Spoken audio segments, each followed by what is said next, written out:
after. Oh, it's after the presentation? Is there anybody here who was here for public comment for an item that's not already on the agenda? All right, let's just leave it where it is in case somebody I just wanted to make comes you late aware of that. then, yeah. And we'll change that. I think it was moved for a prior meeting maybe, but we'll look at it at the next agenda meeting. Okay, so we have several sets of minutes, January 8th, 2019, the swearing in of police officers, the closed session and the regular meeting, February 11th, the closed session and the regular meeting, and then the meeting of February 25th, all from 2019. Is there a motion to move in block? So moved. Moved by Ms. Krummeller. Is there a second? Second. Seconded by Mr. Cohen. Any corrections or comments on the minutes? All in favor? Aye. Oh, sorry. I'll just mention, I gave them already to Dolores, just a couple of sort of typo or grammatical things, nothing of substance for the February 25th minutes. Okay. All right. Or change. Okay. All in favor? Aye. Any opposed? Okay, the minutes pass. Next we come to announcements, and I'll start on my right with Ms. Niedergang. Any announcements this No evening? announcements. Mr. Cohen? No announcements. Ms. Krummeller? I forgot to bring the sheet, but are you going to make the announcement about the seminary meetings? I will. Okay. Mr. Quinn? Only if we can continue to remind the public about the Alexander Road closing early and often, and ask for an update on the utility work. That would be, so I don't have an announcement. I have a request for an announcement be made during staff announcements. Ms. Fraga? I have one announcement. The Human Services Department is now accepting applications for the Summer Youth Employment Program for 2019, and this is for youth aged 14 to 18 as of July 5th of 2019. For more information, contact Princeton Human Services. The application deadline is on Friday, May 3rd at 5 p.m. I have a few. Kind of hog the announcements a little bit, but I'll be brief. The award-winning Princeton Alcohol and Drug Alliance is hosting Hidden in Plain Sight on Tuesday, April 9th, 2019, from 7 p.m. to 9 p.m. at John Witherspoon Middle School. It's an event for parents, and essentially they'll have a gentleman coming from the Drug Enforcement Agency, and we'll set up to show how, I should say teenagers, but how young people can do really well at hiding illegal drugs. So it's a good program to help prevent drug abuse among our younger people. Corner House is hosting on Friday, May 3rd, 2019, from 6 p.m. to 10:30 p.m. The Star Spangled Banner event will be at the Mercer County Boathouse to honor longtime, iconic former councilman Lance Liverman, and the proceeds would benefit the Corner House behavioral health and prevention and treatment programs. And the last one is sort of an announcement, just a sort of just a good thing that recently happened is Forbes chose former teen, well, this is for Corner House. Forbes chose former teen advisory group, which is called TAG, and Corner House student board member Oren Rosenbaum for the 30 most influential under 30 list. And it said Oren focuses on emerging digital platforms and virtual and augmented reality type, I guess, programming. Right. So I thought that was a great thing to mention. Thanks. Excellent. All right. I have a few announcements. The first is, as Council President Krummeller alluded to, this week, Tuesday, Wednesday, and Thursday, the ad hoc committee of the Planning Board is going to be hosting a series of open houses and charrettes for the Princeton Theological Seminary Redevelopment Initiative. That's going to be in this hall, partly in this room, partly in the community room. There'll be public sessions every evening at 7 p.m., but also there'll be people working here during the day. We've never, as far as I've been mayor, have not done any sort of charrette process like this, so I can't tell you exactly how it's going to work, but I think there'll be, the designers are here, the members of the seminary are here, and they'll be taking feedback and working actively on the plans and developing them over the course of the 3 days. So the neighbors have been really involved, and we're encouraging other people in the community who are interested to come out for that, because what happens at the theological seminary impacts not just the immediate neighbors, but the whole community. And a question about this after the announcement at the planning board. Are there quorum considerations with council members attending these charrettes? And have they been noticed that? Yes, they have been noticed that you may be in attendance. Thank you, Madam Clerk. Okay, terrific. Then on March 18th, which is next Monday at 11 a.m., there'll be the annual wreath laying for Grover Cleveland. He's buried in the Princeton Seminary, and because he's a former president, the cemetery, what did I say? Complicate the redevelopment. Sorry, not trying to make news. All right. So anyway, the public's welcome to that again, March 18th at 11 a.m. On Friday, March 22nd, I'll be holding my monthly Meet the Mayor open office hours in the Princeton Public Library lobby from 8:30 a.m. to 10 a.m. And then even though they're a while away, I just wanted to announce a couple special meetings that the council will be having in April.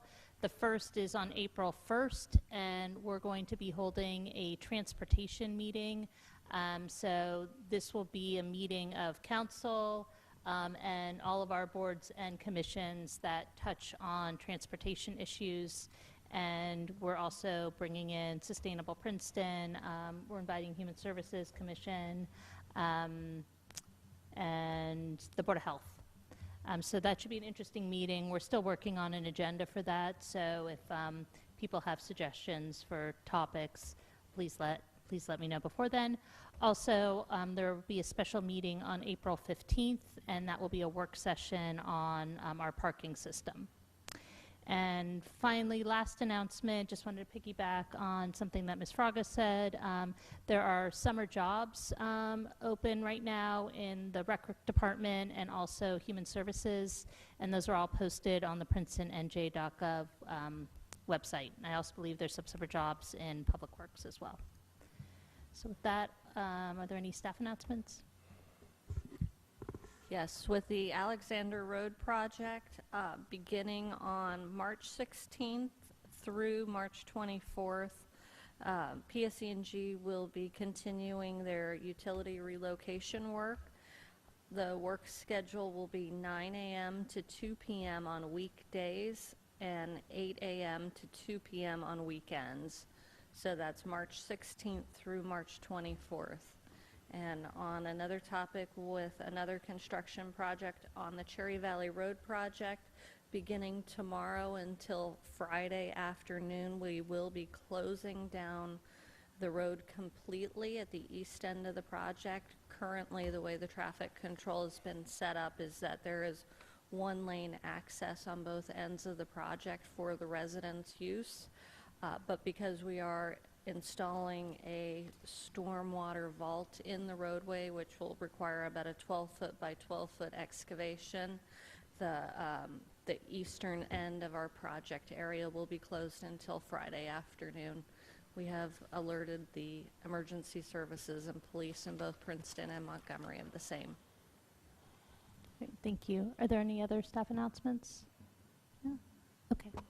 All right, then we'll move on to this evening's award of recognition, and very happy to be presenting this tonight to the Garden Theater, and Michael Camison is here to accept on behalf of the Garden Theater. I also want to do an extra congratulations to Chris, who a lot of us know at the Garden Theater. He and his wife just had a baby today or yesterday. So he had someplace better to be tonight than collecting this award. But we are just so lucky in Princeton to be home to what's undeniably New Jersey's best movie theater, if not the country's best movie theater. And it's not just that the Garden Theater is a fantastic movie theater. You all have also been just a tremendous community partner. So, you know, it's not surprising when the library is doing an event, first institution they'll turn to for partnering is the Garden Theater.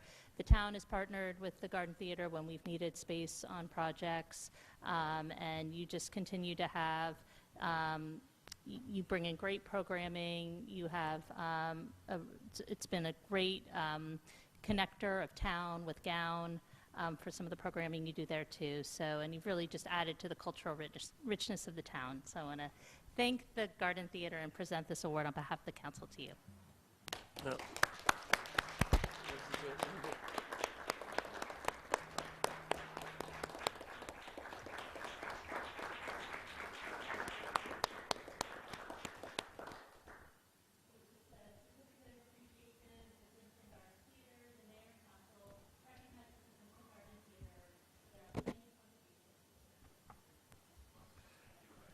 Amazing.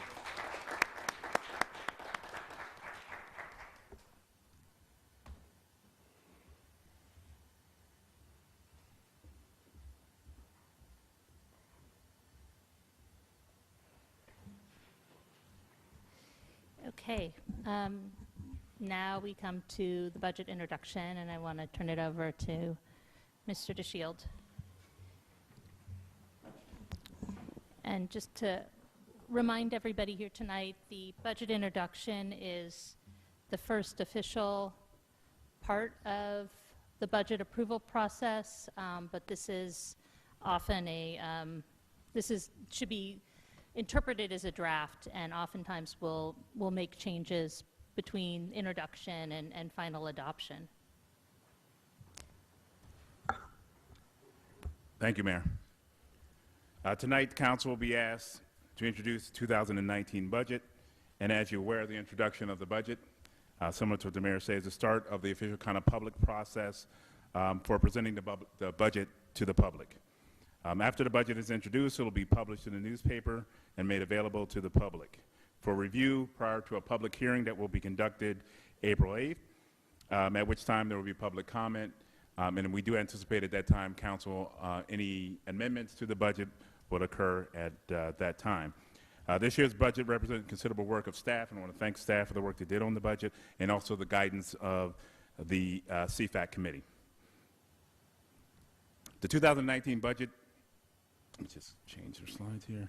The 2019 budget decreased by 1.8% or about $1.1 million.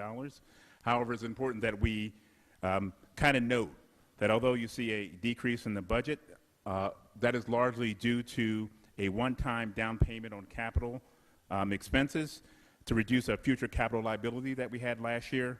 This will create some long-term savings for us for the next couple of years. So if we look at the budget and you exclude that one-time savings, we're actually seeing an increase in the budget of about $972,000, actual increase in the budget.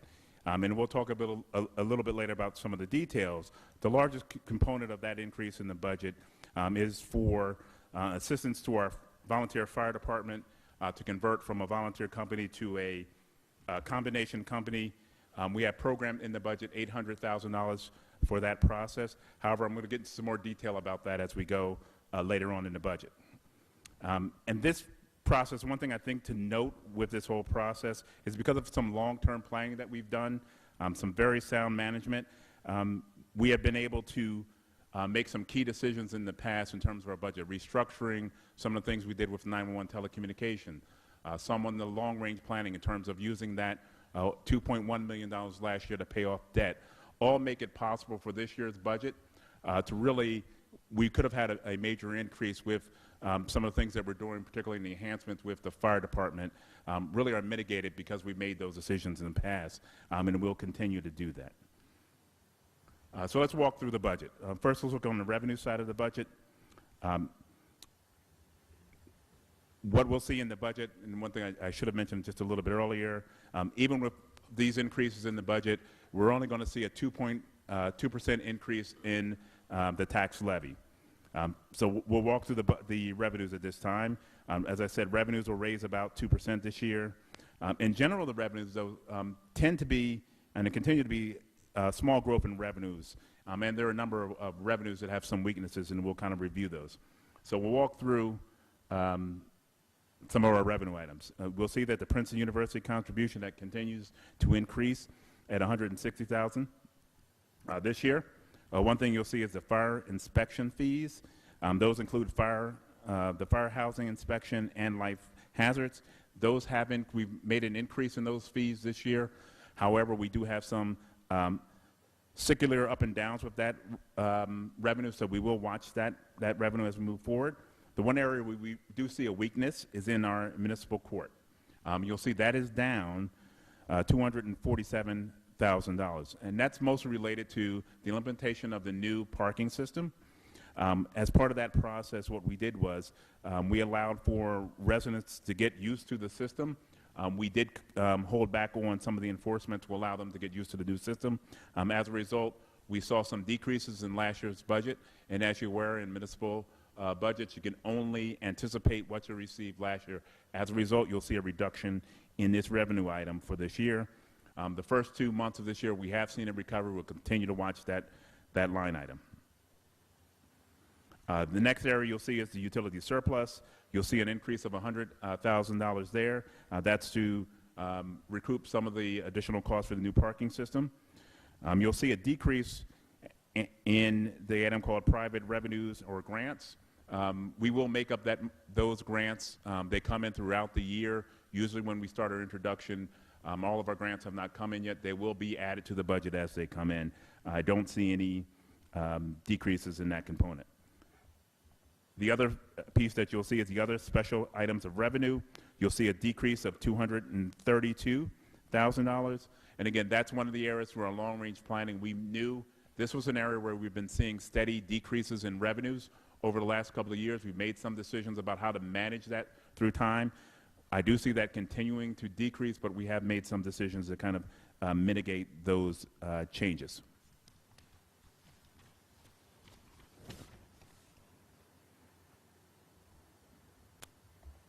This slide here just gives you an idea, and it's important to note, as you can see, the amount that we raise or what we raise in taxes is 57% of the total revenues that we have, with the next biggest component of that being a surplus. So it's interesting to note that taxes still represent the largest portion of our revenue source. Now we'll take a look at the expenditures for 2019. As you can see, salary and wages is up $1.5 million or 9%. This is a result of the service improvements. Of that increase, as I noted before, we have introduced about $800,000 for the improvements and assistance to the volunteer fire company, which makes up a large component of that, and we'll go into a little more detail what some of the other areas are.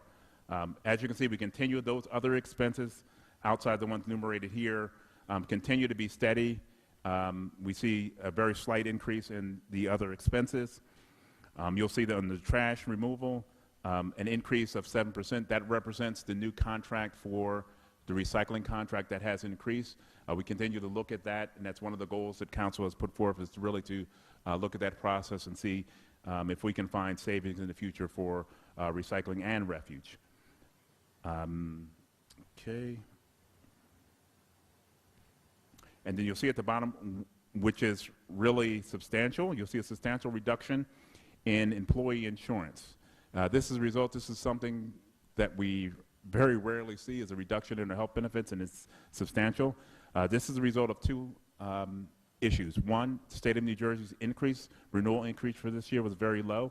In addition, the retiree benefits portion of the plan actually had a decrease.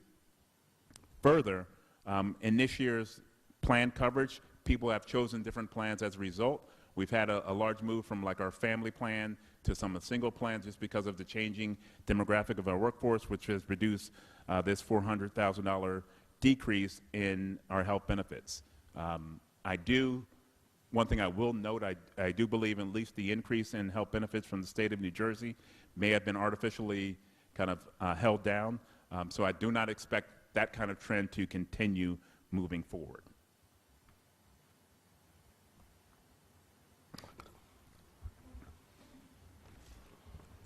Next, we'll move on to our pension plans. You'll see PERS has stayed flat this year. PFRS, which is the police retirement system, is up $96,000. Again, this is a very light year for our pensions, as you can see here. One of the major big increases that you'll see is the Stony Brook Sewer Authority, and we're going to have a discussion on that just a little bit later as part of the process. The other thing you'll see at the end is the Capital Improvement Fund, which is a down payment we use for our capital projects.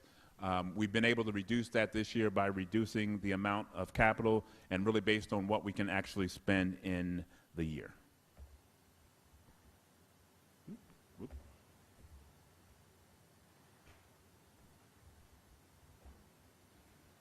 This graphic just gives you an idea of the different components, of the major components of the budget and how they fall. As you can see, salary and wages, again, is the largest component of our budget, followed by our other expenses. And what you'll see in the middle that it's highlighted here are non-discretionary spending, and we're going to go through a little analysis of that just to give you an idea of where our non-discretionary spending is. So what are the top budget drivers of 2019? As I indicated before, the fire department staffing. This number that we have budgeted in this budget, we have placed there. We currently have the Rogers Group doing a study. The study has not been finalized, but it will be finalized very shortly. It will be reviewed by the stakeholders and go to the Public Safety Committee. What that report will show us are where are there areas, the times of the days where we need most support for our volunteer firefighters. What this number here represents is at the beginning of this process, I asked the consultant to give me the worst case scenario so that we could put that in the budget. But by the April 8th meeting, we will have a better idea of what the actual dollar amount. We do expect that amount to be reduced, and we'll be presenting to council on the 8th the consultant's report, which will have a plan for what we will do to support in terms of staffing and full-time staffing to support our volunteer fire department. You'll also see here the police department staffing is up $400,000. That's a result of going through a planning process. We have a number of retirements over the next 2 years.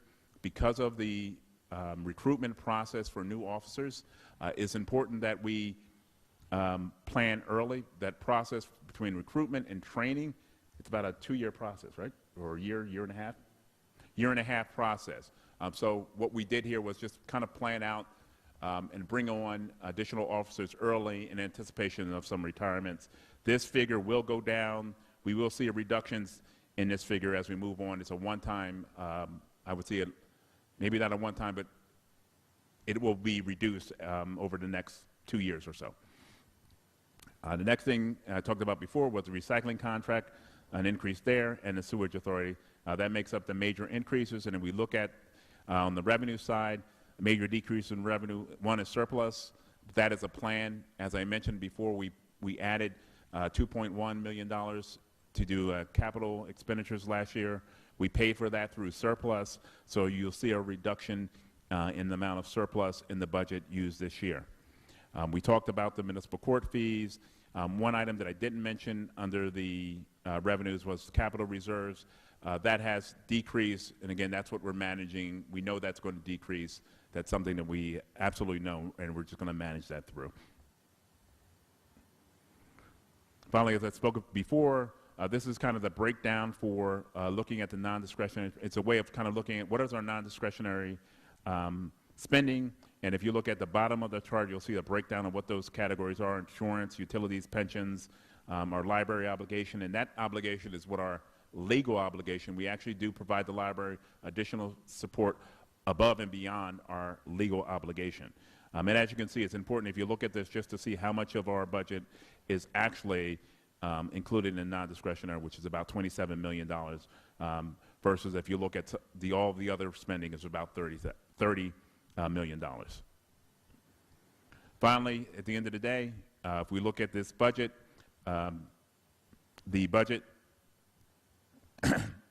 if we look at the tax rate for the budget, if we use the average tax value for this year of $838,000, we'll see that in this year, this budget will produce an $83.69 increase to the average household in taxes for this year. As I said before, the next step in this process, the budget will be presented, one published in the newspaper and available for the public to review. Council will continue to look at this budget, and we'll have a public hearing on April 8th. Questions? Thanks, Mark. Mr. Khan? Yeah, just earlier on, in particular in the pie chart, I was looking for revenues from the parking, and I don't know if they're too small to have shown up on that pie chart, but I didn't. Actually, what I'm presenting tonight is just the current fund budget. We would see the revenues in the parking utility. It's part of utility. So what we're looking at now are only those revenues that are impacted by the tax rate. That's in a separate budget called the parking utility budget. Okay. I have a follow-up question to that, though. I remember when we were setting the rates, CFAC had advised moving more of the parking budget over into the general fund. Are we realizing that this year, or are there still too many questions that we're keeping the same amount of transfer? If you look at the utility surplus being used, we have increased that by 100,000. It was initially anticipated as more. Unfortunately, we don't have enough data at this time to kind of make that decision to do more than that, so we're being conservative, and we'll see that impact more in the following year's budget. Can I make a? Go ahead. Wait, you beat me to it. Go ahead, Mr. Thank you, Councilman Quinn. I appreciate that. I just wanted to make a note on something. When you mentioned the municipal court fees, just want to make it clear to the public that when we talk about municipal court fees, we don't see municipal court. We should never see fees collected by the municipal court as a profit center. It's for deterrence and sanction against those who do wrong. And that was something that the Department of Justice's famous, I should say infamous, depends how I look at it, Ferguson study pointed out. I think that is very important. Right. An important note. Right. Thank you. And a well-functioning parking system should result in lower enforcement, a lower amount from enforcement, and we hope an increase in revenue. Since, correct me if I'm wrong, but the parking utility excess funds go to sidewalk improvement and mostly to road and sidewalk improvements. Is that correct? No, actually, we actually take some of the surplus funds from the parking utility, and that goes in the budget under that line item, utility, I think it's utility surplus. That's where that money actually goes, not Okay. towards the improvements that you mentioned. And just to follow up on fire, I think it bears repeating that the $810,000 price that you gave us, it represents the worst-case scenario. That is correct. And we're going to see the fire report in April, is that correct? And we'll be able to make a decision on staffing of professionals by that time, correct? That is correct. And discussions between, I think it's also worth noting that PFARS and the department are committed to a marketing campaign to up recruitment of volunteers. So if you're concerned about the amount that we'll be spending on fire, one way to lower that amount would be to get some new volunteers in the pipeline. Thank you, Mark.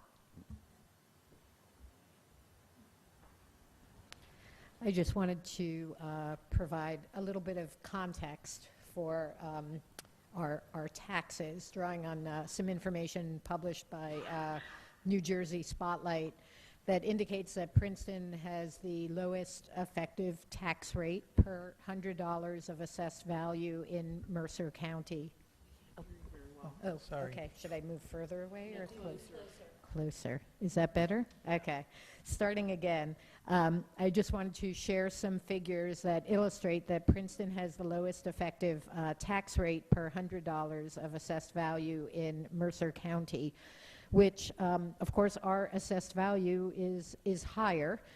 Princeton properties are worth a lot of money, so it's easy to look at our high taxes and take it and feel that the government is not being efficient or effective, but just some numbers for comparison. So Princeton's rate per $100 of assessed value is 2.332. Lawrenceville is 2.8. West Windsor is 2.7. Hopewell is 2.7. Hillsborough is 2.37. Hamilton is 2.81. Plainsboro is not in our, Ewing is 5.28, and Trenton is 5.21. So again, just want to stress that while everybody, including me, feels that our taxes are high, just to show that I think the municipality and our administration is being an efficient steward of government funds. So thank you. Thank you. Are there any other questions for Mark? All right. Thank you. And I want to thank Sandy Webb, our CFO, and administration. And I see Adrian Krupke out there from our Citizens Finance Advisory Committee.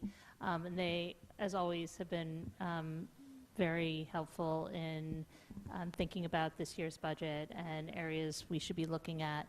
I also just wanted to give a quick update after the CFAC report that Scott did about the county budget. There's been a bit of back and forth, so you'll see a letter to the editor in response to County Executive Hughes' letter to the editor that should hopefully be running either this week or next week.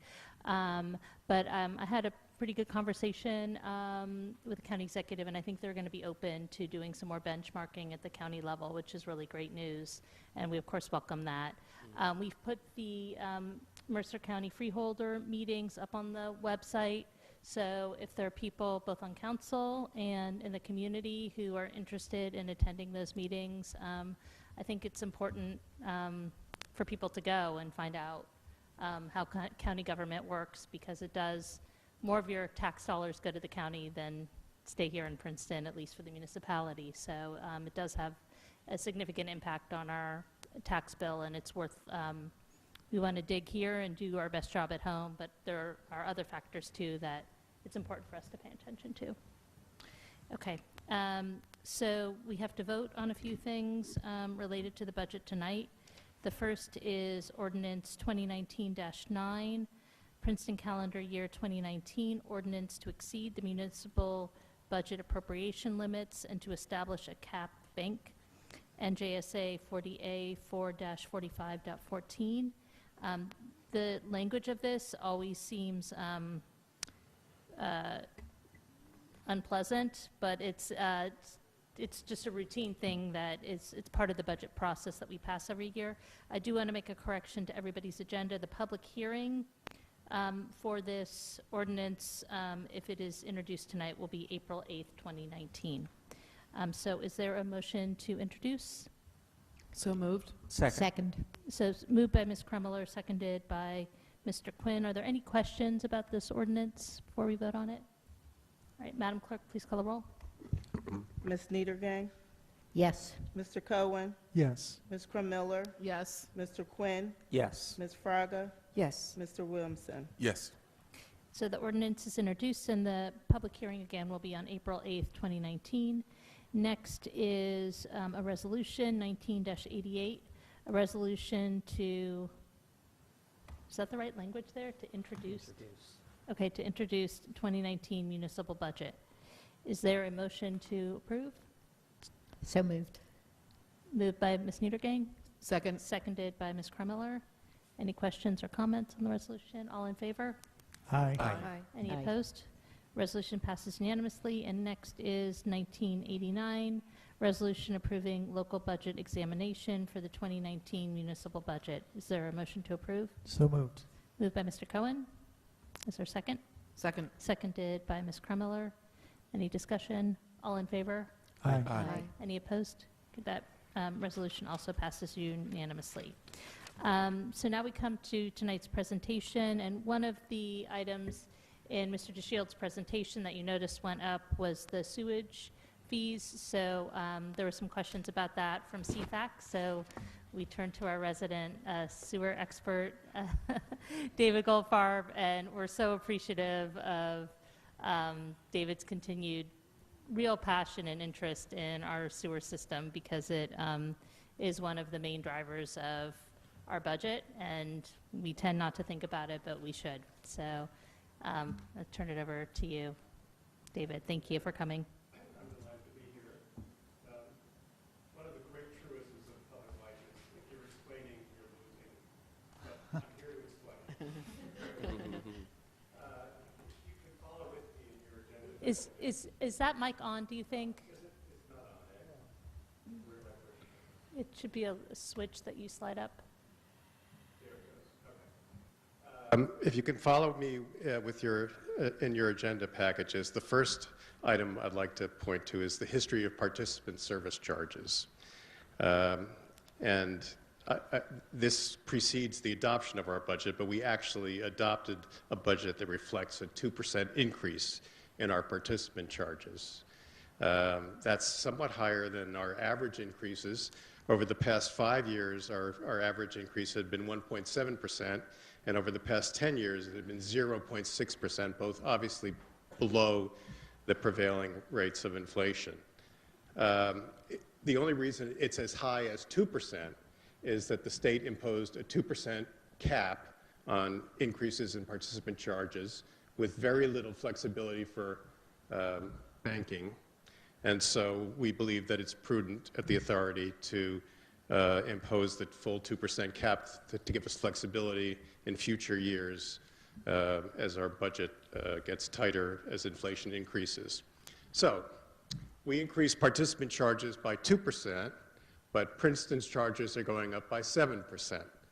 Why is that? Well, the reason for that is that when we began the fiscal year at Stony Brook, which begins on December 1st, we projected Princeton's flows based on the 5 years of preceding flows, as we did for each of the other municipalities. There are a total of 5 that send sewage into the authority.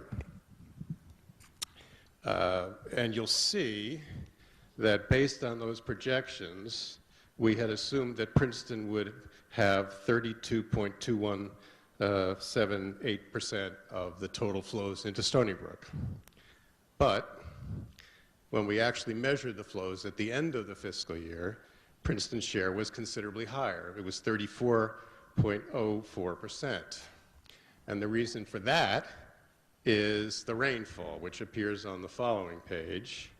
You'll see that in 2018, Princeton had, or Mercer County had, 64.5 inches of rainfall, which is substantially higher than the average rainfall and substantially higher than the rainfall had been in the 5 years that were used to determine Princeton's budgeted amount at the beginning of the fiscal year. So the net result of that was, at the end of the year, Princeton had to cough up a significant amount of additional money to Stony Brook, plus when the projected flows are made for the fiscal year that we're now in, the rainy year that we just had was factored into the 5-year average, so Princeton's projected share of this year's flow is higher than it had been. So that has a compounded effect. Princeton owed for the balance because it had higher than projected flows, and we have projected Princeton's flows as being higher because we had a rainy year. But didn't the other municipalities have a rainy year also? Princeton's system, sewer system, is leakier than the average sewer system in the authority. Because Substantially it's leakier. older. It's older, yes. It's the oldest. And it's leaky. We are trying very hard to identify and fix the leaky areas, and I personally am very grateful that there's money in the projected budget to pay for somebody whose job it will be to focus entirely on identifying leaky areas and then trying to convince you to spend the money to fix those leaks, because there will be a payback The system needs to be repaired in any case. It's an old system, and if we can prioritize our repairs to reduce the extraneous flows, there will be a payback. So that's the basic explanation. It's that compounded effect. For those of you who have been on council for several years, you may be familiar with the reserve for uncollected taxes. If there are more uncollected taxes than you had projected at the beginning of the year, you have to make up the difference in your next budget, and you have to project an increase in the following budget, and that has that kind of compounded effect, and that's what we're seeing here. I also want to point out something that has nothing to do with the current year's situation, but will have a profound effect in future years, and that is the disappearance of the project debt service adjustment, which had contributed several $100,000 every year to Princeton and is going to disappear entirely after 2022. This is based on an agreement made among the 6 members of the Stony Brook Regional Sewerage Authority. To make any change to that agreement requires unanimous consent among all 6 members. But as I mentioned when I was here the last time, it's important to start prioritizing amending the agreement to allow for a connection fee of some variety so that Princeton doesn't lose this source of revenue entirely. It's only fair. We built the system. We were by far the largest component of the system for many years in its infancy, and we deserve to be paid back for our investment as new people connect into the system. But Mayor, that is something that you are going to have to work with your counterparts to accomplish. So are there any questions? I had a couple questions to start off. So when you mentioned there's this new state law about the 2% and you're not allowed to bank it, does that mean we should anticipate every year there being this 2% increase? Yes. Okay. There will be a 2% increase every year. Princeton's increase will be higher or lower based on the rainfall impact in each year. Right, I understand that. And then let's say we get a dynamite person who plugs all the leaks and these projections are way worse than we are actually using. Do we then get a refund that year, or how does that work if you're on the other side of the projection? Yes, you get a refund, and you're allowed to appropriate less in your following year. So you'll see these compounded effects on both sides, right, the same way that you see it with the reserve for uncollected taxes. So yes, it's a good thing. And of course, it's unlikely, although not impossible, that we're going to have another rainy year like we just had. It was an extraordinarily rainy year in 2018. Ms. Gramella? Well, and we did, in our budget, we have the funds for a new employee to oversee our I&I infiltration and inflow prevention program, I call it. But right. And one other thing I mentioned in Mr. DeShield's presentation, it shows no increase in the sewer service fee. And I spoke to Sandy before the meeting. She expects to have an increase in the sewer service fee. There's an increase in Stony Brook's charges, and we're adding a new staff person to deal with I&I removal. Those additional costs should be borne by the sewer users, including our biggest sewer user, Princeton University. And so there will be, unless the sewer fee is adjusted in time for you to amend your budget before adopting it in April, there will be another contributor to surplus, which will be the additional sewer service revenues that will come in as a result of the sewer service fee increase that will certainly be in effect when the bills go out in the summer. Okay. Are there any other questions for David?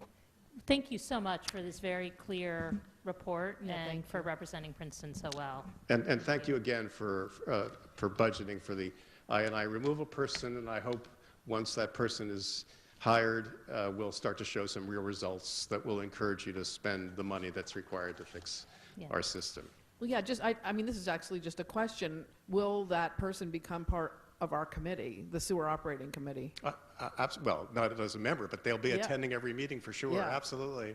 Yeah. That's exciting. Thank you. Thanks. Okay, so now we come to public comment for items that are not already on the agenda. And I don't know if there was a sign-up sheet there, if anybody signed up. We didn't have anyone sign up. We didn't have anybody sign up. All right, so I'd like to open it to the floor now. If there's anybody who'd like to speak on anything that's not already on the agenda? Is there anybody? Okay, seeing nobody, I'll close public comment, and we'll move on to reports. And our first reports tonight, I'd like to call up the chief, Chief Sutter, for the December 2018 police report and the January 2019 police report.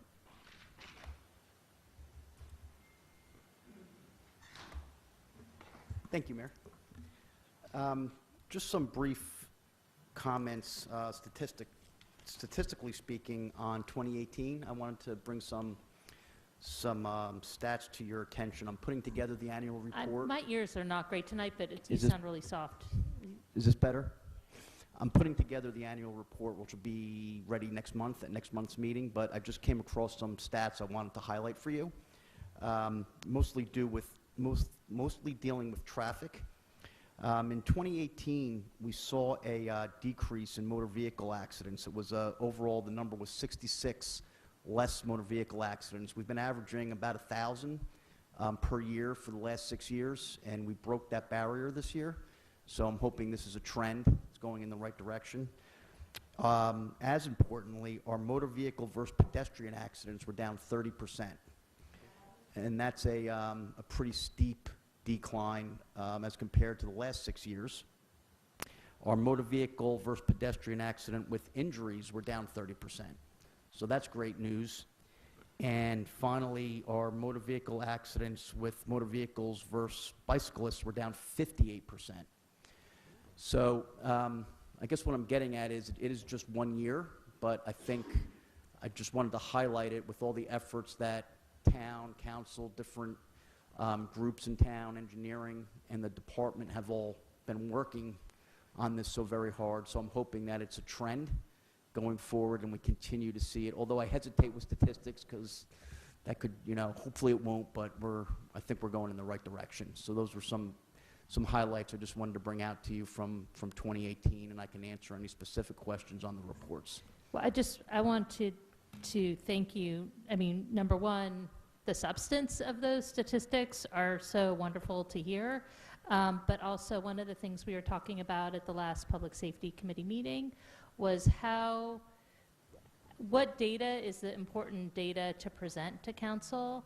And I think one of the challenges with, I think if we're looking at, for example, the traffic data and it's all about enforcement, what you end up measuring is what you are saying that you care about. And so it's not necessarily we want the police out there arresting more people.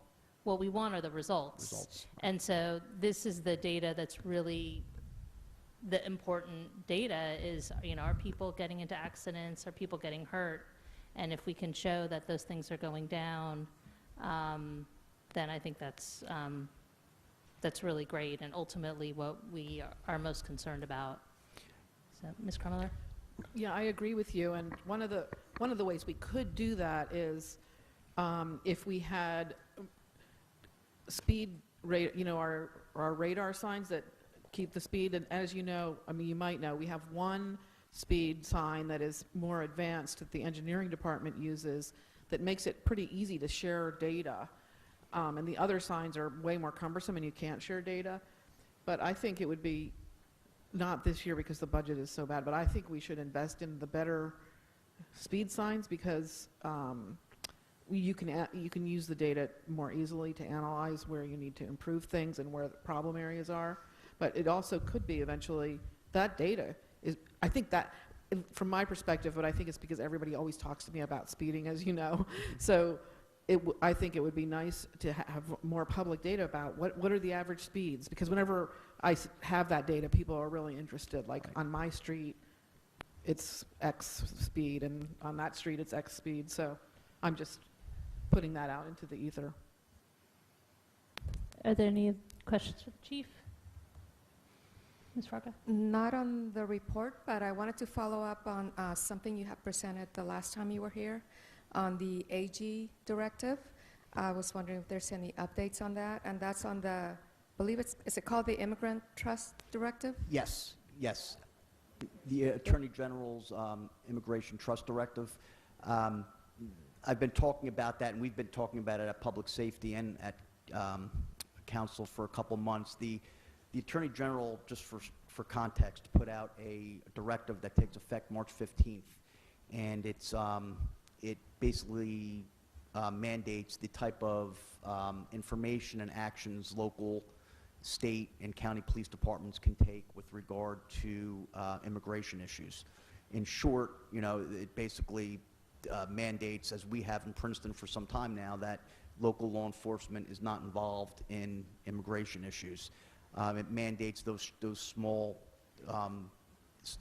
types of, or I should say, limited areas in which we have to report to the state and federal government, but they're very limited and strictly enumerated in the directive.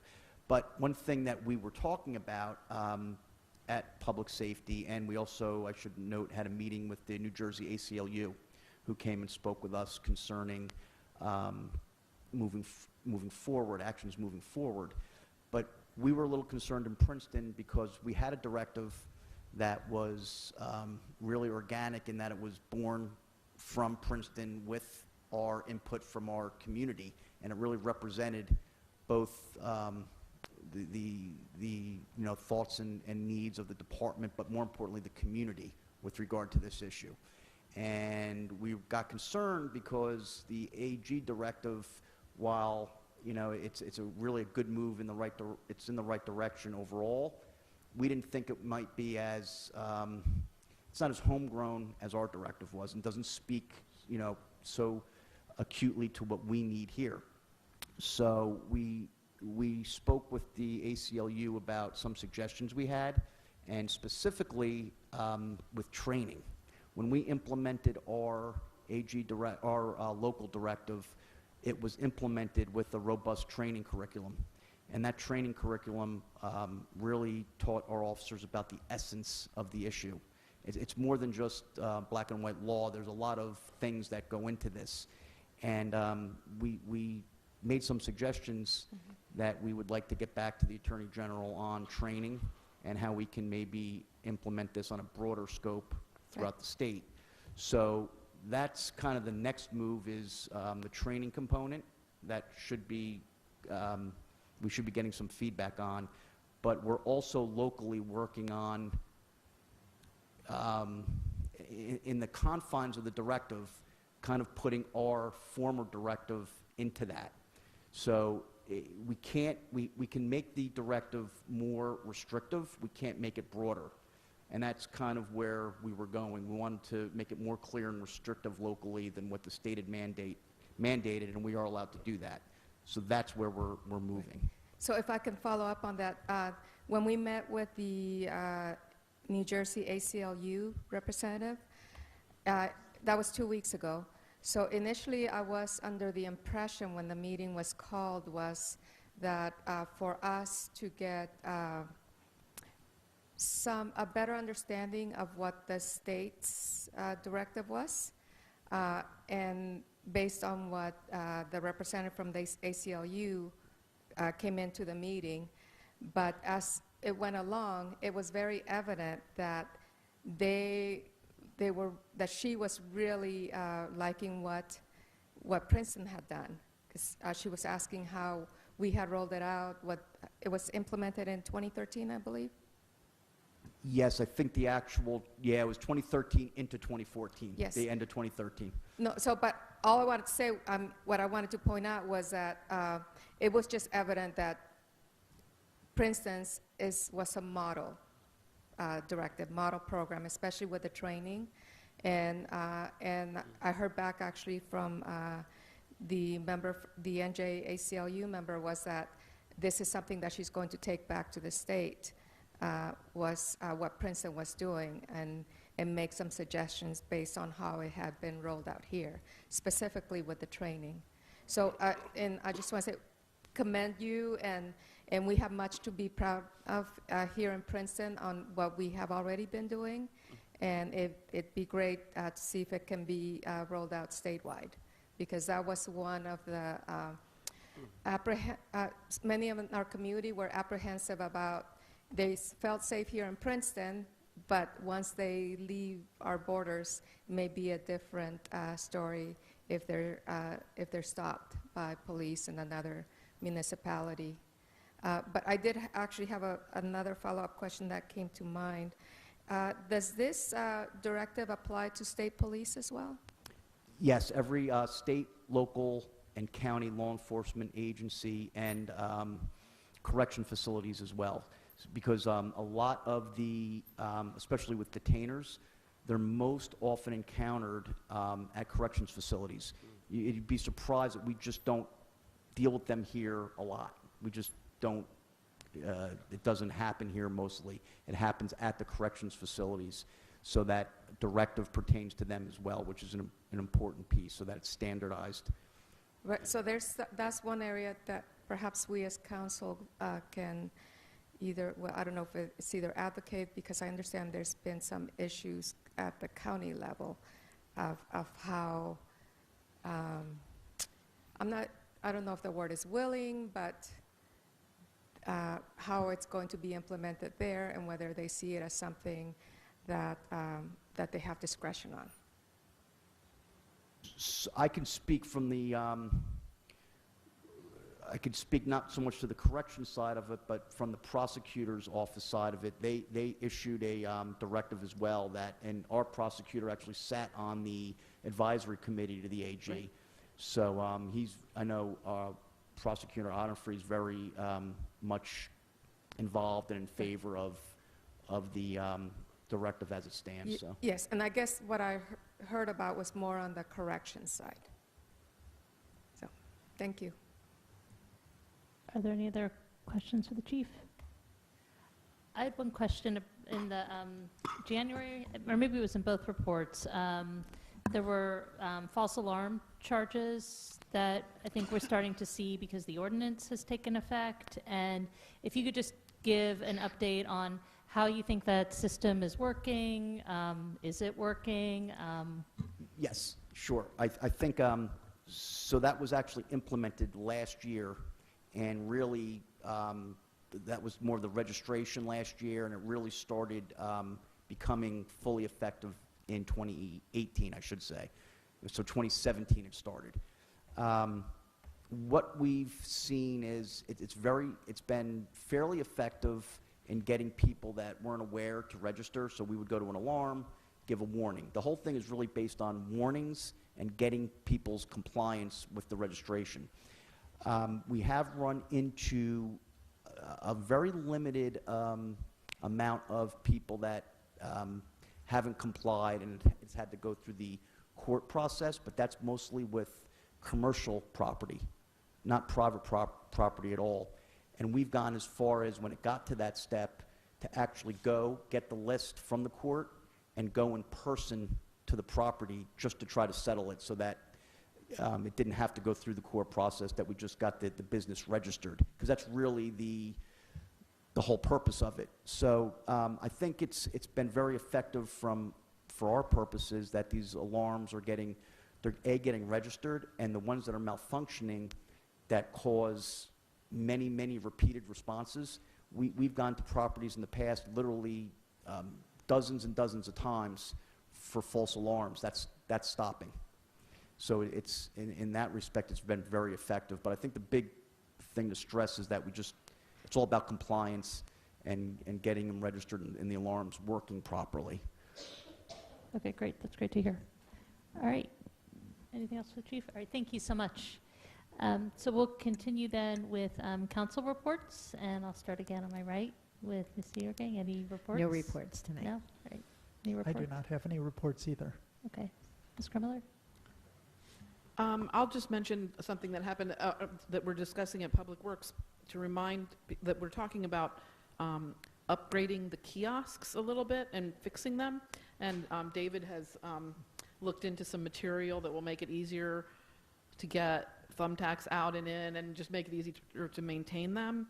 And what we decided at Public Works as a way to deal with First Amendment issues, which apparently had been an issue in the past when our Public Works people went to tear down flyers. Someone complained one time about their flyer getting torn down. And so the way that we decided to deal with that and make it fair, but also be able to clean them up, because is to have a notice on each one that says all material will be taken down either once or twice a month, and have it like the first Monday of each month, something that our public works, whoever's going to do it, can decide when they want to do it. And that will then apply to all the material, not just certain things. So I think that's kind of exciting. It's been one of my little issues that those kiosks look horrible, but I still like them. That will be great. It feels like one of our first meetings together was about the kiosk, so that can be your swan song. Excellent. Mr. Quinn, any reports? Ms. Frog, any reports? No.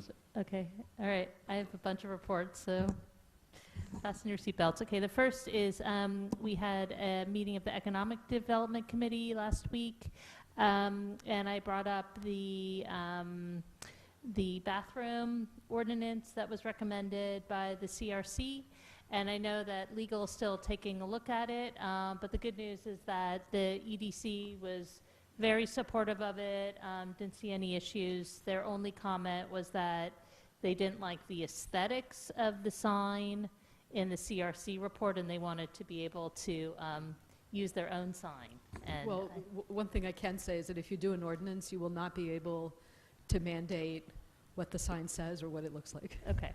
because of the Maybe- First Amendment. Maybe just in case people get the idea, do you want to outline what the ordinance is? I'll outline what the ordinance is. It basically says that single stall bathrooms should be marked as gender neutral. And we already do that in the municipal building, and in fact, there are a lot of restaurants and other establishments through town that already do that. So it's not for the bathroom where you go in and there's multiple stalls. It's just if there's a single stall bathroom. And the only change it really requires is potentially a change of the sign. So I know that legal is working on that, and hopefully we'll have something to council if it's possible for us to do it, and just how we would do it, probably sometime next month, I'm hoping. We also had a visit last week from Mayor Joe Riley, who was the former mayor of Charleston, South Carolina, and he was mayor there for 40 years and was a totally transformative leader, not just for Charleston, but actually set in place a lot of firsts. Charleston was the first town, for example, to do historic preservation anywhere in the United States, and clearly that's something that Princeton then adopted. So he was here as a guest of the Princeton Festival and was talking about how the arts and arts organizations can collaborate with the business community for the benefit of the whole town. So we had a really interesting roundtable about that, and there'll be follow-up discussions. So that was an exciting initiative that's starting. Also, there was a meeting of the master plan committee with the members of the school district, and this will be the first of a series of discussions about the community facilities plan, which is part of the master plan and one of the elements that is in need of updating, and it seems timely to do that now, given the discussions that the school district is having, and also some of the discussions that the town is having as well. The Economic Development Committee is interested in having us move forward with a signage ordinance, and there's some disagreement still between the Economic Development Committee and the HPC, so it's going to be going to ZARC, the Zoning Amendment Review Committee, for them to work through, and then it'll be coming to council after that. And did you want to say anything about the CAP meeting? So there was what I'm going to call a final working meeting of the Climate Action Plan team, including the steering committee and all 5 task forces that have been addressing various aspects of how we create greenhouse gases in town. It was Saturday morning from 9 to 12, and we made good progress. Different task forces made more or less progress. But April 2nd is the date they're going to be issuing a draft of the climate action plan that will be available for community input for about 2 months after that. Thank you. And then finally, the House of Representatives is expected to move forward with legislation that provides permanent protections to dreamers and also individuals with temporary protected status. So there's a letter that's a bipartisan statement from state and local elected officials encouraging Congress to move forward with this. Princeton signed on to a similar letter a couple years ago, and I was planning to sign on to it again. Council's already gone on record in being supportive of this, so I just wanted to get nods from my colleagues to sign on. Okay, terrific. Are there any staff reports? Nope. Nope, okay. Then we can move on to ordinance introductions. The first is 2019-10, and I'm actually going to be recusing from this ordinance because it pertains to our affordable housing plan, and because the Princeton University is playing a large role in our affordable housing plan, I've been advised to recuse myself. So I'm going to hand over the gavel. Hopefully she won't need it. To Jenny Crumiller. Good luck. Thanks. So this is ordinance 2019-10, an ordinance to amend Chapter 10B of the Princeton Code entitled Land Use and the Princeton Zoning Map to create an AH3 Affordable Housing 3 residential zone and regulations associated hereto in the municipality of Princeton. And the public hearing is going to be March 25th, 2019. So we're going to hear a presentation by our new planner, and Michael Laplace. And is that how you pronounce your name? Yes, it is. Okay. Oh my God, sorry, I woke everybody up. I wanted to ask Trishka before, so we have a suggestion from David for a change, but I guess we'll do that after the presentation and after the public comments, or when should we talk about that?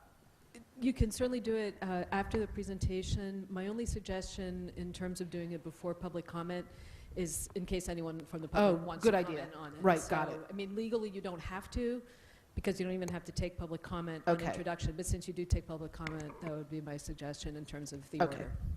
Okay, thank you. Okay, thank you, Council President. The property in question this evening that is the subject of the introduction of the ordinance for the proposed rezoning is in the current S2 zone, service district, and it is block 901, lot 21. It's located just east of Route 206 in the northeasterly section of the municipality, and it's bounded by 3 roads, 3 streets, Harringtown Road, Mount Lucas Road, and Old Orchard Lane. The proposal, it's a 3-acre site, approximately 3 acres, and the proposal is to change the zoning to a new zone classification AH3, which is affordable housing, and it would permit the development of 100% affordable housing up to a maximum of 65 units on the site. The site, to give you a little background, was approved when it was under its current zoning. It was approved in 2017 for an office building, 2-story, 25,000 square foot office building. As you all may know, the office market is very soft in New Jersey and there isn't much demand for office. So the property owner was open to other ideas or suggestions or concepts for the site and was approached by a developer who's done many residential projects such as this affordable housing proposal here in New Jersey. So that's how this idea came to the municipality, and it does fit in with a lot of the goals, particularly the ones mentioned in the 2017 reexamination report of the master plan for the Princeton to pursue affordable housing opportunities. And as I said, on this site, the proposal would be for all 65 units to be affordable. I'm not sure what more information you want at this point. Do you want to talk about how many units and things like that? Oh, I'm sorry. I was looking at my Right, paper. there'll be a mixture of 1 and 2 and 3 bedroom units. The maximum is 65 as proposed, what would be permitted on site by the new zoning. On-site parking. Just to give you a little bit more information, staff met with neighbors, particularly residents of Old Orchard Lane and some folks that live on Mount Lucas on February 18th to give them a preview of this proposal. The developer hosted the meeting. And some of these suggestions that came out, there were some concerns about the proposed height of the building, because one section of the building, the northwesterly leg of the building, closest to the current office buildings going towards 206, would be 4 stories. And then the section that's parallel to Old Orchard Lane, this long section here, the southerly side of the property, would be down to 3 stories. So it's stepped so that it gets a little lower as you go towards the existing residential zones. And the idea was also, based on some of the comments we heard from neighbors, we shifted the building north towards Herrontown Road. As you know, Herrontown Road, this particular part of Herrontown Road, is office uses, some medical uses, non-residential uses. There aren't residential uses directly across the street. So we took some of those really good suggestions into consideration and had the developer revise this. It's basically the same concept the neighbors saw, but with some I think, good site plan improvements. Okay, thank you. I also wanted to mention that this plan, the reason that we're doing the zoning before we've settled the lawsuit about affordable housing is that there's an urgency to this because of the tax breaks that the developer can get that will allow the developer to build the affordable housing. There's only a certain number of those, and so if that developer can get those this year, there's a deadline, I forget when it is, but July, that will allow the town to do its affordable housing that we hope to do projects next year and use the tax credits. So we're hoping that this can move quickly. Just to reinforce that this is 100% affordable. And Michael, could you talk about some of the sustainability elements that have been discussed by the developer with regard to these units? Yes, the developer is really very interested in making this as sustainable a site in terms of construction materials and as well as how the site is designed. There's going to be maximum landscaping and buffering along the perimeter, particularly along the southerly side and the other sides in the front of the site. It's also a little bit based on the previous site plan approval in that the drainage area, which is at the northeasterly corner of the property at Mount Lucas and Herrontown, that was really carefully engineered with the previous site plan that was approved. So it was a good idea, the team thought, to keep that and sort of work around it. So some of the benefits from that well thought out drainage are going to continue. And then the building itself, I believe, I don't know, I'm not quite sure if it's going to be LEED certified, but I know there was a lot of talk about using, sustainable materials and construction methods. We've also talked about possibly doing green roofs on the building to help with stormwater runoff. And so that's sort of all been the thinking at this preliminary stage. I seem to recall the conversation about LEED silver, or? Yes, that's the developer is going to pursue a LEED certification. I think silver was the one that was mentioned at this point, at that early neighborhood meeting. Could you talk about how accessible this is to public transportation? Oh, yes, thank you. I should have mentioned that. There's bus service on Route 206, which is a short walk from this site. It's about, if you can picture, about an average distance of about a half a block. It's past these office buildings, and 206 is right about over at the edge of this board. So there will be sidewalk and connected trails so that pedestrians and bicyclists can easily get over to the 206 corridor. And then there'll be accommodation for bicycle parking and ample trail system on the site as well. So someone living there that worked in town could easily take public transportation or maybe even ride their bikes without having to drive their car in. We think it'll work well that way. There's also, as you know, a very good trail and bikeway system along the Mount Lucas Road corridor, both on street and off street. So this will hook into that system as well, the site. Thank you. I have a question. Michael, you prepared to talk about possible cost to the municipality? Because the way I understand it, from my own investigation, that it's pretty minimum, that a lot of the costs will be borne by the developers, and it will help us achieve our meet Judge Jacobson's mandate for affordable housing. Yes, one of the really attractive aspects of this proposal is, unlike some of the other projects that we're pursuing for affordable housing, where there's public land involved or we have to pursue some monies, both, some public sector funding to be a partner in those, in trying to build housing at those other sites. This is a private entity, a private property owner partnering with a private developer, but it'll help meet the public benefit of providing affordable housing units in Princeton. So this is a good example of where it meets some of our master plan goals of improving and trying to bring more affordable housing into the municipality, but there really won't be any public expenditure at this site.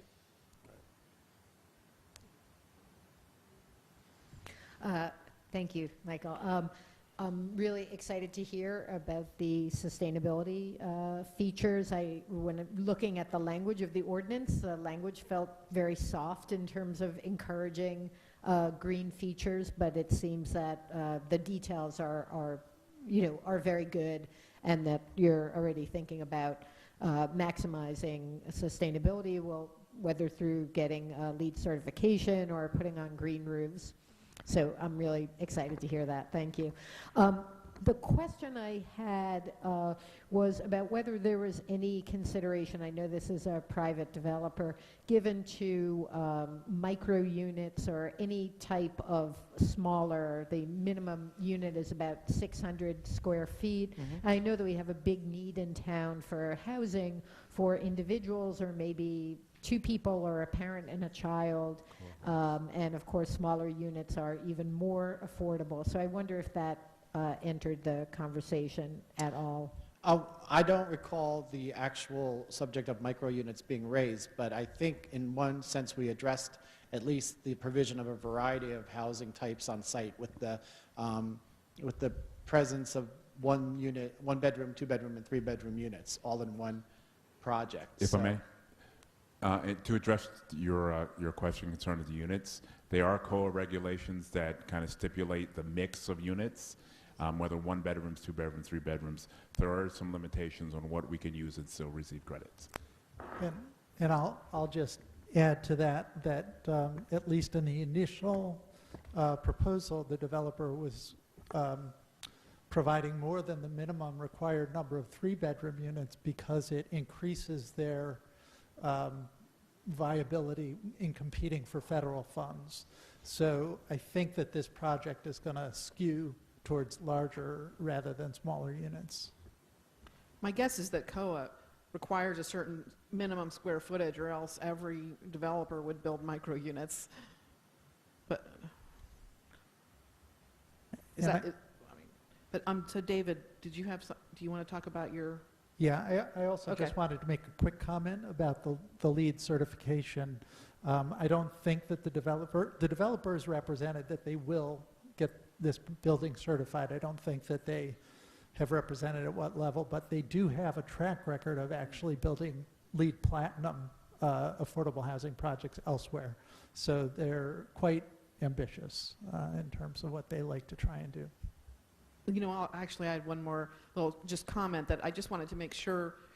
I'm sure they are going to do bike parking, but we were just talking at Public Works this morning about how every bike parking area that all of us had seen has been overwhelmed. We went on a tour of Avalon Bay recently,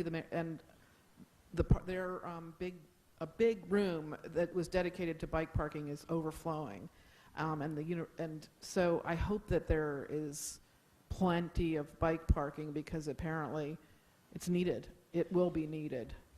I guarantee you we will discuss that at planning board. I'm sure.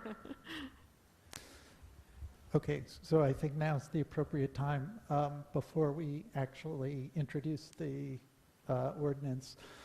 I had one minor change that I wanted to suggest. Currently, section E2B reads,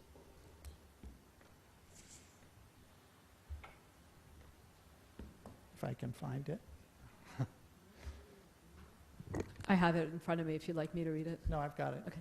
It reads, all vehicular access serving the AH3 district shall be from Harrington Road and no other road. And I want to suggest that that language be removed. The reason why is that I think that this site plan has not been adequately tested to see the optimal way to have the site circulation work. There's a good possibility that by being able to access Mount Lucas Road, that they could significantly reduce impervious coverage on the site and improve the site circulation. Removing this language will not in any way require them to do access on Mount Lucas, but I think just having the flexibility to be able to explore that possibility is a desirable thing. Do we have any questions about that? No questions. I just support Mr. Okay. Cohen's amendment. I was just wondering why it was put in the first place. Do you know? I think that the planner who was hired to work on affordable housing made an assumption that neighbors on Mount Lucas would be unfavorable to having a driveway on Mount Lucas.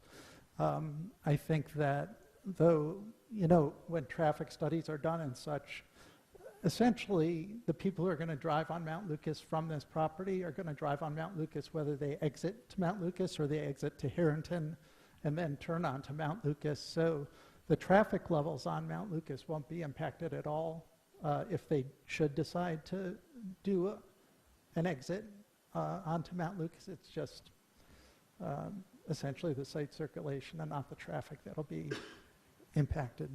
Do you have any comments on that, Mr. Laplace? I believe that was the case. I think it was also impacted by there's an existing approved site plan which has access from Heron Downs, so that I think that probably, Okay. that was sort of the starting point. Okay. I think to be clear, we need to reinforce the point that we're not making this any kind of a condition, or we're not, we just want to make sure that it's possible if it turns out to be. Right. We don't want to prevent it. Right. So I assume you have some language ready, and should we talk about? You're just deleting that provision and then Okay. renumbering the subsequent subsections. Okay. Can I just add one comment? Reading the way that language is phrased, if you leave that provision in, it could also be interpreted as prohibiting any kind of emergency access off of Mount Lucas, because it says all vehicles. So I do think you're better off taking that Right. clause out. Okay, so when the time comes, we'll do that, but we'll allow comments from the public, unless any council members have any more questions. Okay. Do we have any members of the public who would like to speak?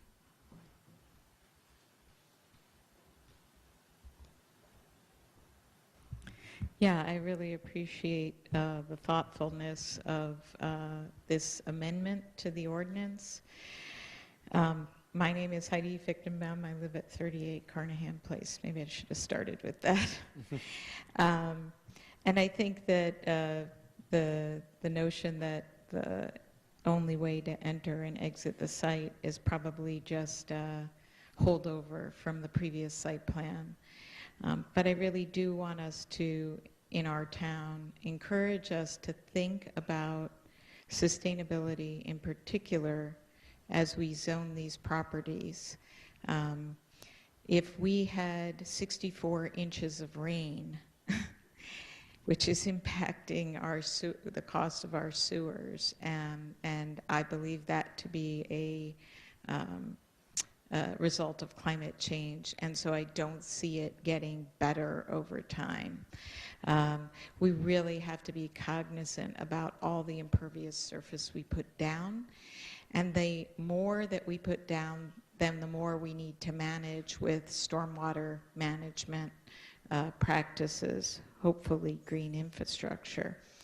So everything that we can do, and particularly in looking at this site, because it's a corner site, makes it very unique.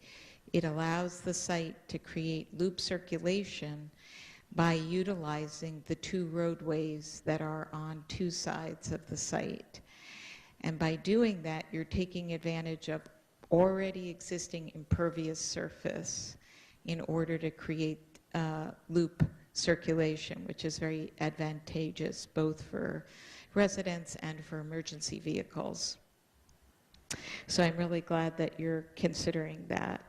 I would also just like to say that in thinking about circulation to and from the site for pedestrians and for those using public transportation, connecting to those existing streets and sidewalks is vital. And so the model that is shown here, which is kind of suburban office park surrounded by parking lot, is not ideal, in my view, if you're a resident, for really making that connection to public transportation and to the bike pathway, another element of sustainability. And then finally, by perhaps thinking about the building's position on the site and its best solar access, perhaps you don't want to have a long length of your building backing up to trees, because that's going to prevent that solar access. Last but not least, creating green spaces is an aspect of sort of social sustainability, right? That creates community on a site and calls people to be good stewards of the place in which they live. And so when we think about the zoning that we put in place at this point of site plan, establishing an idea for the site plan, we really need to think about those things: connection to transportation, access to the sun, connection for the community that will live there, and our stormwater. And so if we are able to create ordinances that address those four issues and help to establish a number of units on the site that is respectful of the carrying capacity of that site, then we're really doing a great job. And so I commend you for taking the time to look at this one more time and maybe tweak the ordinance. I don't know what the setbacks are that you've set for the site, but it's really important that those respect the neighbors on Old Orchard, have enough of a buffer there, but also allow enough site for the building to be built, get the right number of units, whether that's 55, 60, or 65, and still allow for all these other sustainability things to happen. So thank you very much. Thank you. I am Richard Meyer from 801 Mount Lucas Road, so right across the street. Right there, exactly. And this, I was at meeting at February 18th. We were yes. there, and I think the biggest concern, again, now the one on going, the long one in Old Orchard, is that the 4? This is That's the 4. the vertical wing on this site plan is 4 stories And that's 3. towards the office park, and then the southerly horizontal wing, as shown here, is Okay. 3 stories, parallel to Old Orchard Lane. Right. And there'd be a buffer of trees along Mount Lucas? Yes. With Well, it- landscaping all along the easterly edge along Mount Lucas, and then the southerly property line. But still, our biggest concern is in a low-rise residential area, we're going to have a 4-story and a 3-story building. That's a big impact physically, aesthetically, and, just as far as number of people. Traffic, I'm still kind of thinking about would be better getting out on Mount Lucas or at Herringtown. Right now, it can be difficult for us to get out onto Mount Lucas at certain times, particularly with the curve, you know, as you're coming around to see people. So I realize we need that housing, but still it is a high density in a low density area. That's a concern we have. And I think that's my biggest concern. Whether it was, and I think I said this at a meeting, whether it was affordable housing or unaffordable housing, which there's plenty of here, yeah. Right, so that's a biggest concern. It just may be too much in an area that's, you know, low rise and so on, yeah. And of course, traffic also. It's going to have the effect on Mount Lucas of more cars. We already at certain hours have enough as there is. Okay, thank you. And just, I should have mentioned this before, that the next step after this meeting, if we introduce this, is that it goes to the planning board for review, and so that will be another public meeting, and then it comes back here. Correct. The schedule that we're thinking about is on the 21st of this month. It'll be at the planning board, and then it'll come back for its public hearing before the council on the 25th. So those are the next steps. Are there any other members of the public who wish to speak on this? Come up and state your name and address. Hi, I'm Dana Molina, and I live on Laurel Road.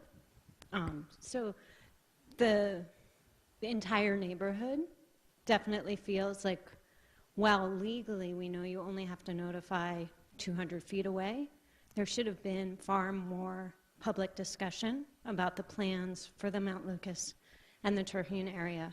There were many neighbors who had no idea about the plans and definitely would have come to the zoning board meeting had they known. Furthermore, I didn't know about the zoning board meeting when the original plan, and I know you're talking about sort of Terhune and other plans on it. There was another zoning board meeting about this. Is it Herringtown, or are you talking about the Terhune? Sorry. We're talking about Herringtown, not Okay. Terhune. On the agenda, though, you have the Terhune Road zoning, so I may have just... Oh, okay. That's Yes. later on in the agenda. Thank So- you. Okay. And I apologize. No, that's okay. Thank you so much.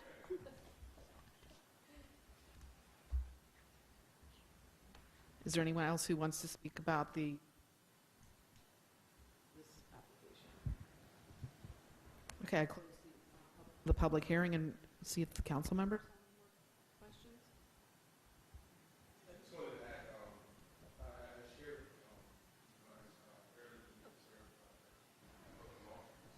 Turn it on. I thought I was pretty loud anyway, but for the record. I share Mr. Myers' very legitimate concerns about the height of the buildings. I was there at the February 18th meeting, and I was, I presented, well, we discussed it, but I think it would be helpful to the public maybe to talk about, why, if there is no, I don't want to presume your answer, so if there's an alternative and why or why not. Well, this is the preliminary concept. Design can always be changed, so that may come up during the planning board review as well. Just to better, again, to sort of explain how this evolved. The idea was to step the higher parts of the building back from the existing residential areas of the neighborhood. So that's why you have the 4-story section closest to the office buildings that exist now, closer to Herringtown Road, and to have the lower of the 2 wings towards the residential areas, particularly along Old Orchard and near Mount Lucas. So that's how this particular design concept evolved. We'll see, the planning board might want to make some other changes in terms of layout, but it was pretty much the initial concept, design concept is what you see. And will the developer be at the meeting to talk about the plans, or is? Yes. Yeah, so that's another opportunity that people can find out more. Thank you. If I may add, we have not mentioned the developers' names, and I think for the sake of the public, I think would be a good idea, right? During our entire discussion here. Oh, we have not. I don't think we But have. I don't think it's a secret, right? No. Is it? But I don't know if people, like, our, let's say, remote viewers, so to speak, or know who they are. Oh, well, I can mention. Can you name? Can you Well, the call names? applicant is, I forget the their a- names. the applicant is Mr. Yedlin, who was the applicant for the previously approved office building site plan. So he would be the and right now, he's the property owner, so. And then the development company, because I think it's useful to the public if they want I to do Google too. I other agree. work they've done, et cetera. Right. RPM The development. development RPM is company is RPM. I just think it's in the public. interest. Right, and as we stated earlier, they have done projects in New Jersey, so if somebody's interested in seeing other projects, they can go on, internet, take a look at, there's one in Franklin, I believe, some in South Jersey, if you're interested. Yeah, no. Thanks. Thank you. Any other questions from the council? Okay. So would somebody like to, so what's the procedure when we make the, I'll move introduction, Tim Quinn. with With the Cohen amendment. I'll second. Second. Okay. Would you like to do a roll call? Ms. Niedergang, Yes. Mr. Cohen, Yes. Ms. Miller, Yes. Mr. Quinn, Yes. Ms. Fraga, Yes. Mr. Williamson. Yes. The motion passes unanimously. So should someone?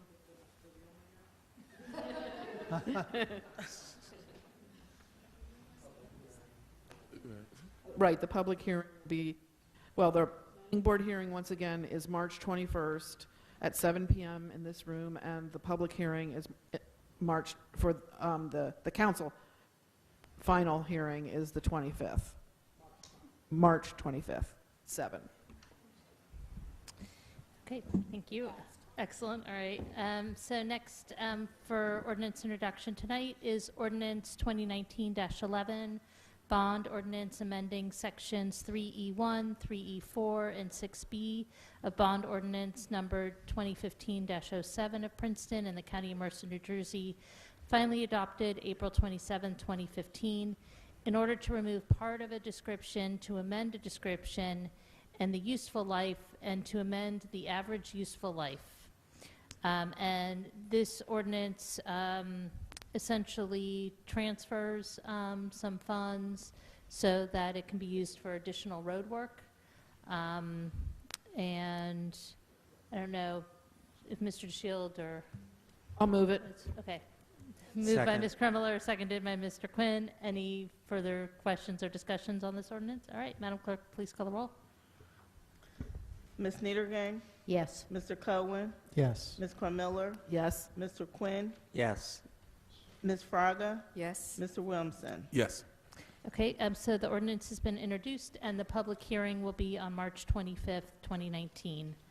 Next is ordinance 2019-12, an ordinance by the municipality of Princeton vacating a portion of the Terhune Road right-of-way situated between Mount Lucas Road and New Jersey State Highway Route 206 to facilitate the conveyance of said right-of-way to the Princeton First Aid and Rescue Squad pursuant to NJSA 4067-1 and NJSA 40A 12-21A.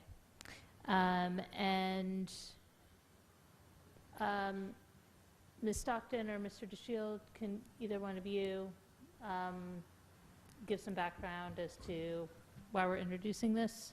Sure. This ordinance basically will vacate Terhune Road, as council is aware, with the new first aid building being constructed. It will be constructed on that parcel of land that includes what will be the formerly Terhune Road. This ordinance just allows for the vacation of that road to allow that to happen. Okay, thank you. Are there any questions from council? Ms. Niedergang? At a previous discussion of the situation at Terhune, I guess this is really a question for Deanna there. There were a lot of complaints about how that had affected traffic, and I'm just wondering if you have any information to follow up on some of the delays and backups. I've been in contact with our traffic consultant, and we're looking to start the traffic counts at the very beginning of April. Unfortunately, with the weather that we had earlier this month, they weren't able to get into that window of time before the spring break started occurring. And so anywhere from now until the end of the month is spring break for University, PDS, Stewart Country Day School, Stewart Academy of the Sacred Heart. So we're getting that lined up at the beginning of April to do the traffic counts. Because we're hoping to address the problems, obviously. Correct, right. We have a few alternatives that are in a conceptual stage in our consultants' minds, and they need to gather the data in order to support potential alternatives for council's consideration. And once a plan of action and an alternative is chosen, then we will pursue that with the Department of Transportation to get the necessary permits to construct. Okay. Are there any other questions or comments from council? Okay. I just wanted to just so everybody knows, I don't know if it was clear by because Deanna just said it, but we can't just make changes to that intersection that we want to without the approval of the state, because any road that touches the state road requires that. So that's going to make it a slower process. And I just would like to say that this is not the beginning of the process of trying to solve the problem. It's actually been ongoing for well over a year, 4 years. And there have been some wonderful plans developed for how to solve these anticipated problems. I don't know if Ms. Stockton wants to talk at all about what went awry with those plans, but. Sure, I mean, I can just give you a brief history. So we've been working since 2014 to look at the change in the anticipated traffic with the closure of Terhune Road. We had a traffic study and a signal analysis completed, I think it was December of 2014, which we then took to the State Highway Department of Transportation, Department of Transportation, at which point we were recommending the installation of a traffic signal at Valley Road, a full traffic signal, Valley and 206. Under the administration at the time, we were denied that approval because of its proximity to the traffic signal at Cherry Hill and 206. We continued conversations and various meetings with the commissioner at DOT, including some of our senator as well, and had gotten to a point where there was an agreement for the state to install an emergency traffic signal for use by police and fire, or first aid, at Valley and 206, and then they would make improvements to the traffic signal at Cherry Hill. All of that work would be done by DOT. We've always maintained that we would like the opportunity to have a full traffic signal based on the data from 2014 at Valley Road. And so there was ongoing discussion of making sure that whatever improvements were put in by the state for an emergency signal could be transitioned into a full signal when the need arose. And then last year we met with them regarding Cherry Hill Road, because their position had been that if they just make improvements at the Cherry Hill Road intersection, they see that as managing the traffic demand for access onto 206 without the need for a full signal at Valley. But when they checked at the plans that they had put together with the real world landscape out on the street, they found that it was unconstructable. So we're kind of back at a point of looking at what can be done there, because the plan that they had in place since 2016 can't be built. So that's I think, hopefully a very quick but thorough overview of where we've been in trying to address the situation here, and also since the traffic report was from 2014, it's outdated at this point. Typically, DOT will only accept something that's up to 3 years old, so we're now at a point again of having to get that data. So. Okay, thank you. And before council votes on it, I think there's members of the public who'd like to speak. So if there's no further questions from council at this moment, I'd like to open it up.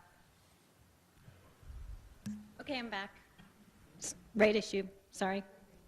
I'm still Dana Molina, and I live on Laurel. I'm representing my neighbors because they couldn't all be here tonight. So we have a lot of concerns around the traffic. I appreciate that you're going to do studies, but I do a study every day because I literally can't come back if I have to drive my son to school because he's running late. I can't get there, and I can't get back home in any normal amount of time from Laurel going down Mount Lucas because it's so backed up now, because the only way you can get on to 206 going left is on that little Cherry Hill thing. So I can't do anything about the location of the building. It is what it is. You guys have agreed to put it there. But there's a few things that I think you agreed to also in the zoning meeting, and you said that Princeton agrees to reopen the section of Valley between Witherspoon and State Highway 206. That was part of the zoning board meeting when you agreed to put the building there. I think in terms of the public listening to that meeting, they would think, okay, well, that makes sense. Having a left back onto 206 from Valley will not then be an issue, and in fact be better for the neighborhood because people won't be turning right from Valley to then try and go left to go left onto 206, which is absurd. So the one thing I would like to say is I do not think Terhune should be closed until you've figured out what you're doing with Valley Road. You have too much, it was already a mess, and now it's even more of a mess. In addition, you've introduced additional traffic going into a filling station. I know the filling station was just right across the street from it. However, it is now a full gas station.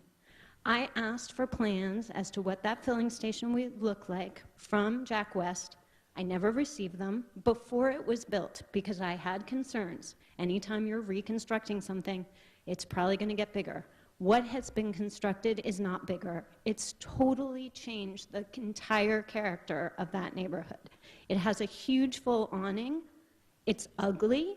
It's very close to a house right across the street. And I was told by the town that you considered alternative locations. I also asked for those. I never received them. You said that this is the best location for it. I don't understand why what was a grassy area that had trees and shrubs were mowed down to install a gas station very close to a neighborhood. There is a house directly across the street. They were not provided any information about what that gas station was going to look like in the zoning board meeting because when the PFARBs was heard, there wasn't anything about it. That introduces additional traffic also because there's a filling station there. So my concern is I don't think we should be making changes from what the town agreed to do in that neighborhood from when you brought it to the zoning board and it was approved, when those things aren't happening. And I also don't think it's okay that the whole neighborhood was not giving a chance to really hear, because it's very characteristically different for that whole neighborhood. I see a gas station now when I drive down my street instead of seeing trees and sculptures that were really beautiful. We're a town that prides itself on open space. I know that's all the time I have. My request is that we have a neighborhood meeting either at this meeting or a special meeting about what's going on there, because I don't think the neighborhood was given that chance, and I think it's really a crime. Okay, thank you.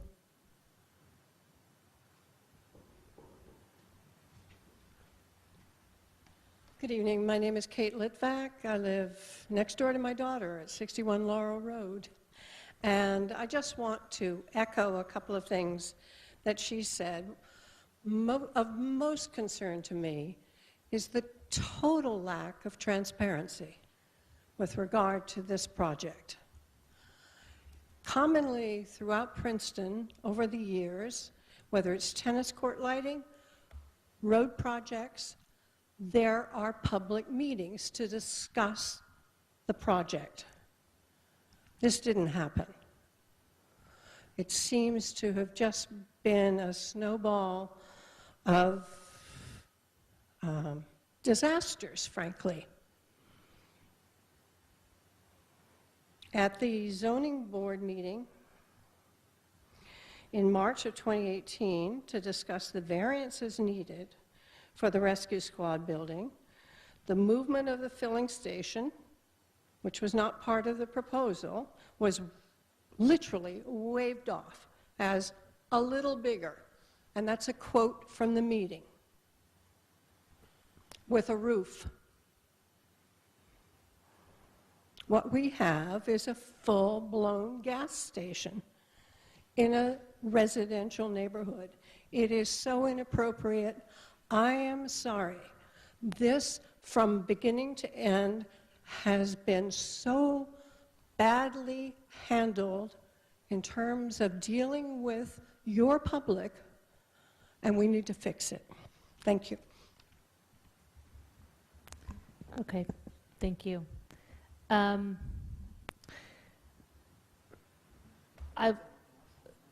Is there anybody else who'd like to speak?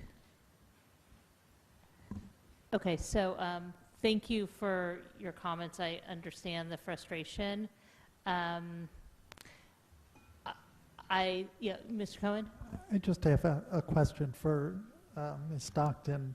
If we decided we wanted to reopen Valley Road at 206 so that you could make a left turn without a signal, is that something we would need permits for from DOT?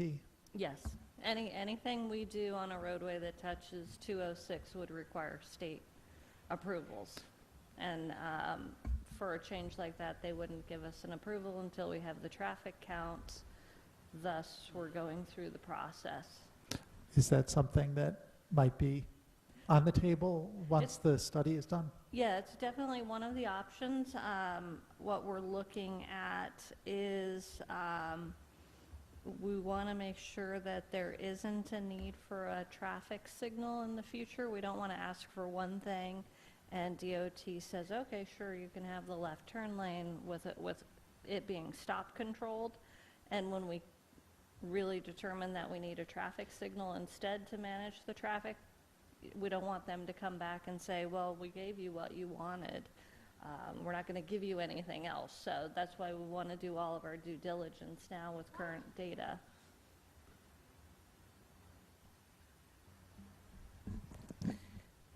Okay. I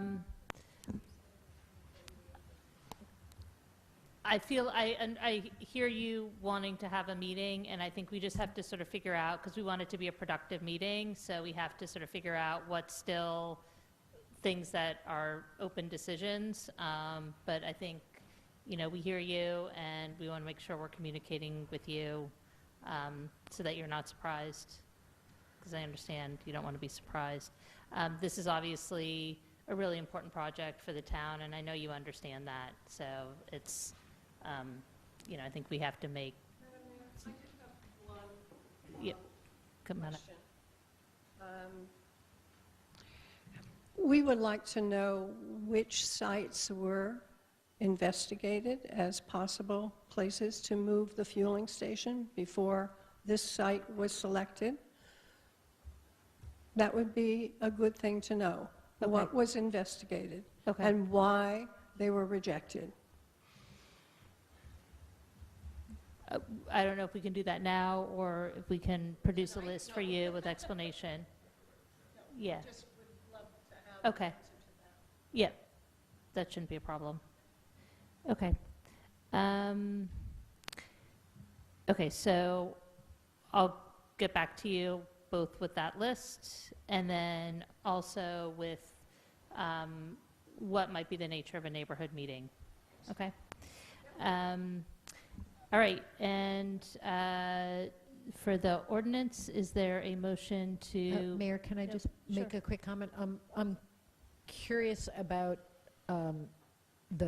at the meeting where the gas station was discussed, is the scale different than was anticipated, or the information, I'm just curious about what happened so that residents felt that they didn't. Well, I'll try to answer that, and then Okay. I think this is accurate, is that the meeting was about the PFARS proposal, and the fueling station is not something that PFARS was constructing. The filling station is for the municipality. Right. So, so I think it wasn't technically part of that application process. And maybe there was confusion about that. I'm not sure. Ms. Krummeller? Well, and I don't think, I know I didn't realize there was going to be the new roof put on, and I don't know if that was like something that kind of fell through the cracks, that information, because, or maybe we didn't anticipate, because I agree it is a lot bigger, it looks a lot bigger and more obtrusive than I think anyone thought it would, because of the previous fueling station. I don't think it had a roof. But I do think that the members of the public who commented said that it was discussed at the zoning meeting that it would have a roof, but it sounds like there were no drawings, nothing to really inform people of what the scale would be. Uh-huh. Okay. And Deanna, could you remind us just which groups will be using this fueling station as opposed to who formerly used the other fueling station? Sure, all of the same groups will be using it, the Princeton Public Schools, the Municipal Fleet, First Aid and Rescue, Fire Department, Police, and Princeton University at times, I think, does have access, as we have access to some of their fueling facilities at times as well. Thank you. Okay. Are there any further comments or questions on this ordinance, or is there a motion to introduce? I'll move it. So it's been moved by Ms. Krummeller. Is there a second? Second. Seconded by Mr. Cohen. Madam Clerk, please read the roll. Ms. Niedergang, Yes. Mr. Cohen, Yes. Ms. Krummeller, Yes. Mr. Quinn, Yes. Ms. Fraga, Yes. Mr. Williamson. Yes. So the ordinance has been introduced, and the public hearing will be on March 25th, 2019. And next we come to ordinance 2019-13, an ordinance by the municipality of Princeton concerning fire lanes, fire hydrants, and local enforcement of the Uniform Fire Code, and amending Chapter 14 of the Code of the Borough of Princeton, New Jersey, 1974. And this ordinance is mostly a cleanup of the fire administration ordinance. And I don't know if there's any questions from council, or if there's a motion to introduce. I just had a quick question. I know that the explanatory material for this explicitly said that this is not the right place to talk about construction fire watch. So I'm just asking, this has come up several times already. I'm wondering under what circumstances that could come up. Would it be a separate ordinance, and do we have that looming in the future sometime? Thank you. Yeah, it would be done as a separate ordinance, and I put in my memo that there is a chapter in the Borough Code that specifically deals with construction sites, so I think that would be the appropriate place. And then as to the timing and the provisions, been working with Mr. Cohen, and I think from our last emails, I think that you were going to go back to the group. There was some information I think that you were working on or trying to get, so. Yeah. I actually think I have the information that we need, so I think it's So I think mostly it's a just a question of question of us coordinating, bandwidth. yeah. When you have a week free, just let me know, and Okay, I'll call we'll you in put 5 it years. together. I'll call you in 5 years, we'll have a coffee, and we'll discuss it. Yeah, because we did go through this whole process once before, but I guess it's democracy that we're going to do it again. Well, I think the chapter that I just mentioned, I mean, it currently has some language about just generally preventing nuisances on construction sites, but it's fairly broad in general, and I assume what you're discussing is going to be more specific than what we Yeah. currently have on the books. Yeah, I think that, when I talk to Bob Gregory and John Pettinotti about it and what my vision for how to do this. I think they were a lot more receptive than when you all talked to them about it, so that's why it's come back to life. Okay, my recommendation, though, process-wise, is it for it to go through the LEPC without the, I mean, I feel like the attorney should be the last step, so I think there should be a recommendation from LEPC, and then making sure that council is in support before we actually draft an ordinance, because there's been a lot of back and forth with it before, and it just seems like a better use of everyone's time to get the general consensus before we draft something. Sounds great. So I would just say when you have some resolution on the substance of what you'd like to see, send that over, and then I can put that into an ordinance. Sounds good. So, and I'm happy, like, after it goes through LEPC, if there's a recommendation from there, we can do a work session here. Okay, great. All right, so, but back to the task at hand, which is just more on the administration side for fire. Is there a motion to introduce? So moved. Moved by Ms. Niedergang. Second. Seconded by Mr. Quinn. Madam Clerk, please call the roll. Ms. Niedergang? Yes. Mr. Cohen? Yes. Ms. Crummiller? Yes. Mr. Quinn? Yes. Ms. Fraga?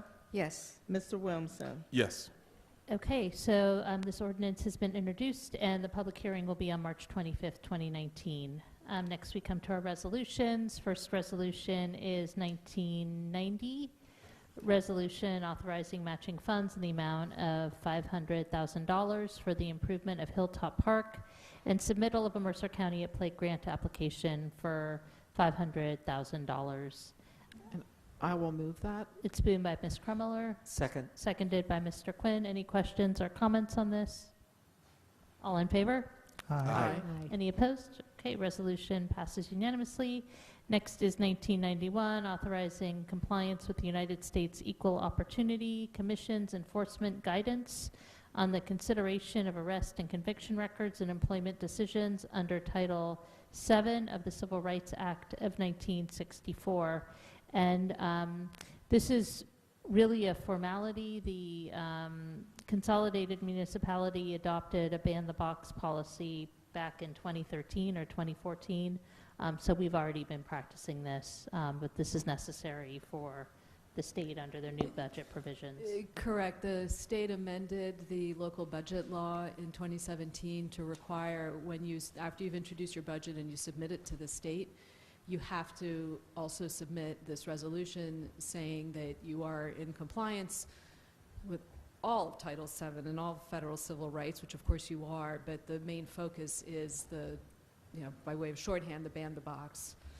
By longhand in the legislation, it's the Equal Employment Opportunity Commission guidelines from 2012 on, and then it just goes on. I actually would like to offer a comment because, well, I don't know if you all had a chance to take a look at this, but I asked for some kind of an explanation of what this resolution was referring to, since I have to sign an affidavit saying that I was briefed on what it's about.